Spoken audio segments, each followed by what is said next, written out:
Сәлем достар, алгебрадан 9 сыныптың 3-ші тоқсанға арналған тжб-сын талқылап көрейік. Сонымен, бірінші нұсқаны қарап көрейік. Бұл жерде 5 тапсырма бар.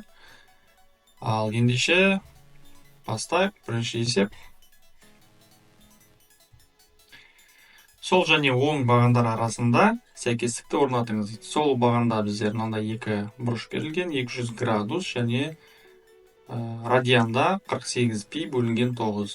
Енді осы қайсысына сәйкес келеді, соны табуымыз керек. Алдымен 240 градусты радианға айналдырайық. 240 градус. Бұл жерде енді оңай шығару үшін тиімді жол бар, ол пропорция арқылы шығару. Мысалы, 240 градус неше радиан екенін біздер білмейміз. Бірақ біздер 180 градус ол пиға тең екенін білеміз. Ең алғашқы нәрсе біздер білуіміз керек нәрсе ол 180 градус ол пиға тең екенін білуіміз керек. Сол арқылы біздер қалған барлық есептерді градус болсын, немесе радиан болсын, осы тепе-теңдік арқылы өте аламыз, шығара аламыз. Сонымен осындай пропорция пайда болды. Ары қарай x-ті табу үшін x тең дейміз. 240 градусты пиға көбейтеміз да 180-ге бөлеміз. 180 мен 240 қысқарады. Мысалы 60-қа қысқартсақ болады бірден. Мына жерде бізде 4 болады, мұнда 3 қалады. Сонда x тең 4 пи бөлінген 3. Осындай радианға тең болады. 240 градус ол 4 пи бөлінген 3 радианға тең болады. Енді ол жерде жауап D болады. Сонда біріншісіне мына жерге D деп қоямыз. Екіншісі мына жерге мен жазайық, 48 пи бөлінген 9. Енді радианнан градусқа өту ол өте оңай. Өйткені біздер жаңа айттық. Пи деген ол 180 градус. Сондықтан оның орнына бірден 180 градус деп жазасыңдар. 180 мен 9-ды қысқартамыз. Мұнда 1 болады, мұнда 20 қалады. Сосын 20-ны 48-ге көбейтеміз. Ол 960 градус. Жауап B болады. Міне осылай қарапайым ғана есеп. Ары қарай өрнекті ықшамдаңыз. Алдымен біздер негізгі тригонометриялық тепе-теңдік дегенде бастапқы 5-6 формула бар ол жерде. Енді негізгі 3 формула, сосын ол 3 формуладан тағы 3 формула пайда болады. Бірақ сол 6 формуланың негізгі тригонометриялық тепе-теңдік дейді. Олар өте оңай. Мысалы, біріншісі ол мына синус туралы. Тепе-теңдік ол синус бөлінген косинусқа тең тангенс. Мысалы, тангенс ол синус пен косинустың қатынасы. Осылай жазып аламыз. Ары қарай қосу дейміз де, мынаны көшіреміз. Косинус альфа бөлінген бір қосылған синус альфа деп тең. Ары қарай. Енді бұл бөлшектер. Бөлшектерді не істейміз біздер? Ортақ бөлімге келтіреміз. Ортақ бөлім косинус альфа болады да, сосын бір қосылған синус альфаға көбейтеміз. Қосымша көбейткіш береміз бөлшектерде. Мына жерге не жетіспей жатыр бізде? Бір қосылған синус альфа дейміз, мұнда косинус альфа дейміз. Ары қарай әрине көбейтеміз.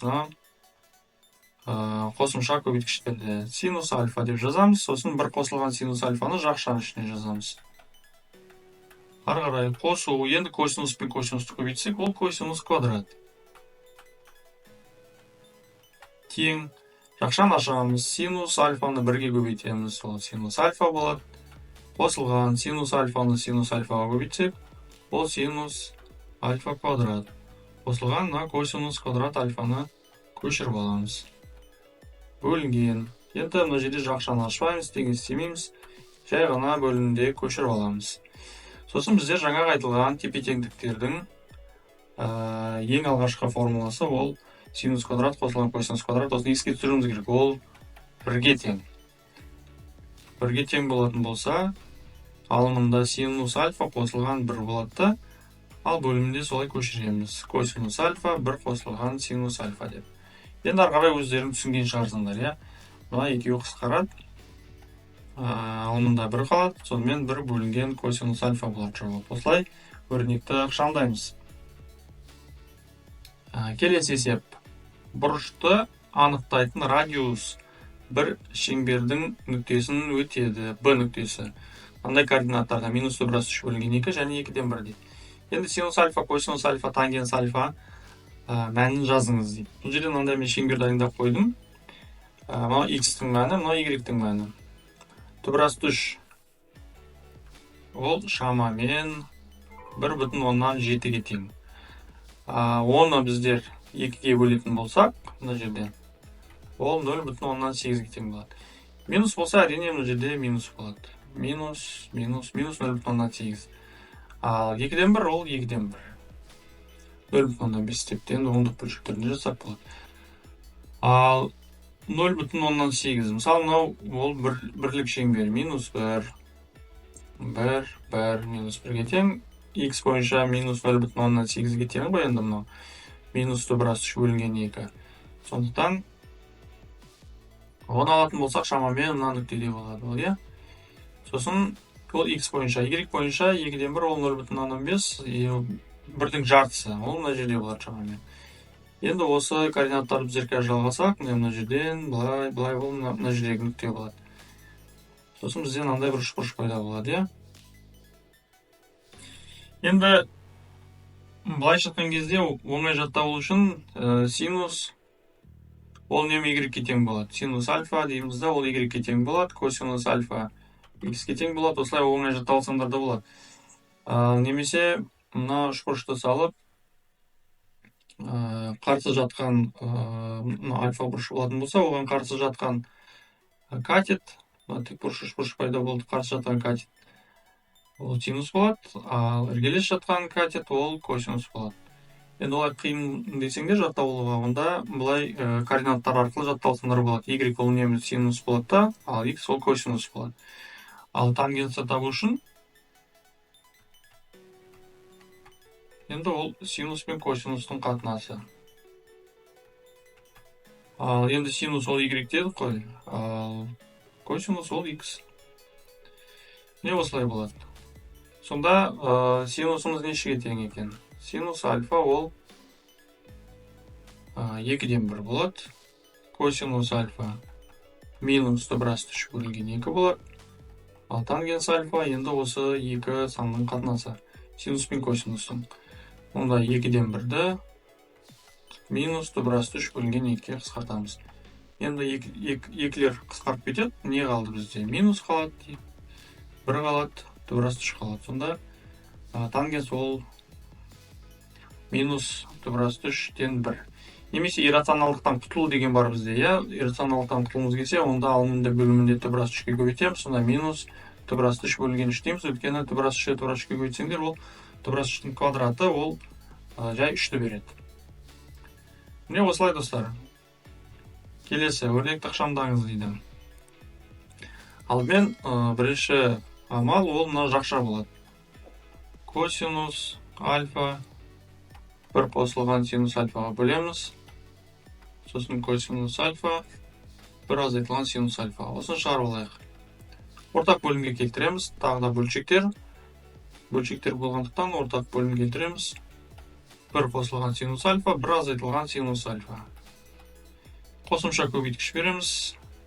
1 азайтылған синус альфа 1 қосылған синус альфа. Енді қосымша көбейткіштерді мұнда көбейтіп шығамыз. Косинус альфаны 1 минус синус альфаға көбейтеміз. Қосылған косинус альфаны мұнда 1 қосылған синус альфаға көбейтеміз. Ары қарай жақшаны ашамыз. Косинус альфаны 1-ге көбейтсек, ол косинус альфа. Азайтылған косинус пен синусты көбейтеміз.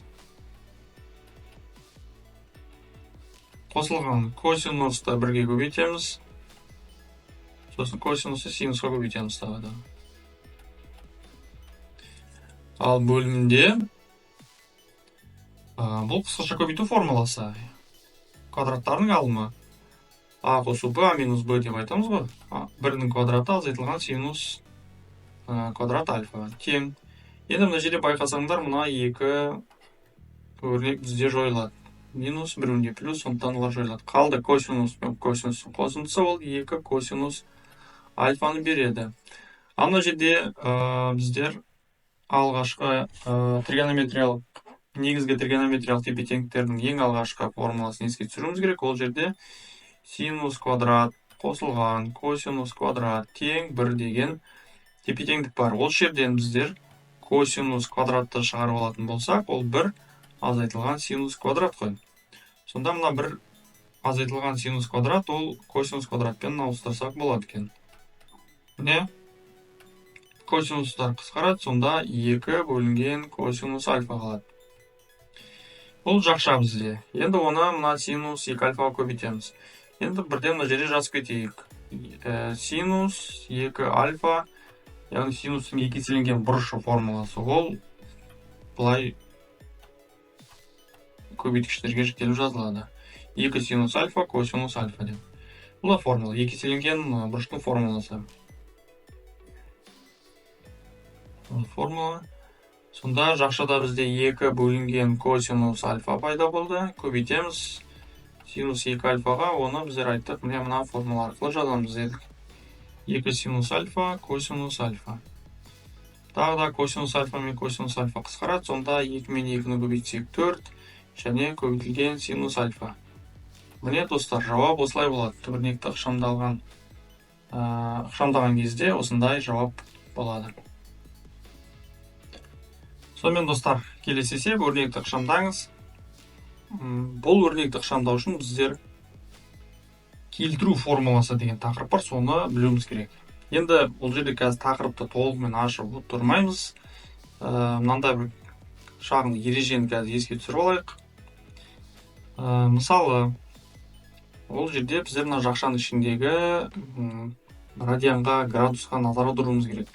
Мысалы, мына жерде пи деп тұр. Пи, мына жерде 3 пи бөлінген 2. Бұл жерде мынандай бір 90 деген градустың, немесе пи бөлінген 2 деген градустың бір ережесі бар. Мысалы, мына жерге ереже деп қояйын. Ол қандай ереже? Егер осы 90 немесе радианда берілген болса, пи бөлінген 2 тағы рет кездессе, ол қалай екен қазір қараймыз, тағы рет кездессе, онда синус косинусқа өзгереді, косинус синусқа өзгереді, тангенс тангенсқа өзгереді, котангенс тангенсқа өзгереді. Егер жұп рет кездессе, онда ештеңе өзгермейді. Синус синус болып қалады, косинус косинус, тангенс тангенс, котангенс котангенс. Ол қалай сонда? Бірінші мысалы қарап көрейік. Мына жерге мен жазайын. Тангенс пи минус альфа деп тұр. Мына пи деген ол 180 градус. 90, оның ішінде 2 рет кездеседі. 2 рет кездесе, ол 2 деген сан жұп сан, сондықтан тангенс өзгермейді да, тангенс альфа болып қалады. Яғни мына тангенс пи минус альфаның орнына біздер тангенс альфа деп жазаламыз. Болды, жазып қойдық. Енді бұл жерде екінші момент, ол мына кестеге назар аударуымыз керек. Пи деген, мысалы мына тангенс, қазір мына жерден 0-ден басталады. Мынау пи бөлінген 2, мынау пи асты 3 пи бөлінген 2 барлығында, сосын бір айналып келгенсін, ол 360 градус. Айналатын кезде біздер сағат тіліне қарсы айналамыз тағы, мынау пи мына жерде азайту деген ол артқа жылжимыз. Бүйтіп келе жатамызды, пиға сосын азайтатын болсақ, керісінше біздер мына екінші ширекке тоқтаймыз. Екінші ширекте. Яғни мына пи минус альфа деген ол екінші ширек. Екінші ширекте тангенстің таңбасы минус болып тұр, сондықтан мына жерде пайда болған тангенстің алдына біздер минус қоямыз. Егер мысалы синус 3π бөлінген 2 қосылған альфа болатын болса, бұл жерде пи бөлінген 2 міне 90 градус тағы да. Пи бөлінген 2 деген 90 градус, ол алдында 3 тұр, ол 3 рет кездеседі. Ал 3 рет кездессе, 3 деген сан тақсан ғой, жаңа біздер айттық міне. Тақ болатын болса, синус косинусқа өзгереді. Онда мынаның орнына біздер косинус альфа деп жазамыз. Болды, қысқаша осылай. Мына синус жақшаның ішінде 3π бөлінген 2 қосылған альфаның орнына косинус альфа жазамыз, болды. Ары қарай ширекке қараймыз тағы да. Нешінші ширекте синус 3π бөлінген 2 міне тура мынау сияқты астында болады. 3π бөлінген 2 қосылған альфа. Енді біздер былай келе жатамызда, қосылған болса, ары қарай тағы кішкене қосамыз, сосын 4-ші ширекке келеміз. 4-ші ширекте синустың таңбасы минус. Сондықтан аның алдына біздер минус қоямыз. Тура сол сияқты қалғандар да шығады. Мынау косинустан. Косинус пи қосылған альфа бөлінген 2. Тағы да пи деген ол 180 градус, 182 рет кездеседі, ол жұп. Жұп болса, онда ештеңе өзгермейді дедік, онда косинус альфаның өзі қала береді. Ал енді косинус үшін мына жерде пи, мына жақтан келеміз. Қосу болса, пиге тағы біздер мына үшінші шерекке келеміз. Ол үшінші шеректе таңба минус болып тұр, сондықтан алдына минус қоямыз. Және соңғысы котангенс 3π бөлінген 2 азайтылған альфа тең. Тағы да пи бөлінген 2 үш рет кездесіп жатыр. Яғни котангенс тангенсқа өзгереді. Өйткені тағы рет кездеседі. Енді 3π бөлінген альфа, ол мына жерде минус болатын болса, бүйтіп келе жатамыз да, минус болса, онда артқа қайтамыз. Ол жерде котангенстің таңбасы плюс, сондықтан мына жер плюс болып қала береді. Енді барлығын мына жерге жинайық қазір. Тең, мына тангенс пи минус альфаның орнына біздер не дедік жаңа? Минус тангенс альфа қалады. Көбейтеміз синус пи бөлінген 2 минус альфаның орнына біздер минус косинус болатын болды. Сосын косинус пи қосылған альфаның орнына біздер минус косинус альфаны жазамыз. Сосын соңғысында бізде тангенс альфа пайда болды. Енді ары қарай минустарды санайық ең алдымен. 3 минус көріп тұрсыңдар, 2 минус бізге плюсті береді, онда 1 минус қалады. Сосын тангенс пен тангенс қысқарады, косинус пен косинус қысқарады, енді барлық қысқарса, онда 1 болады. Сонда мына өрнекті шындығында біздер минус 1 алады екенбіз. Жауап минус 1, достар. Сонымен достар, каналға жазылып, лайк басып, комментарий қалдырып, қоңырау басуды ұмытпаңдар. Жалпы осы есептер бойынша сұрақтар болса, онда комментарийға пікір қалдырып кетіңдер.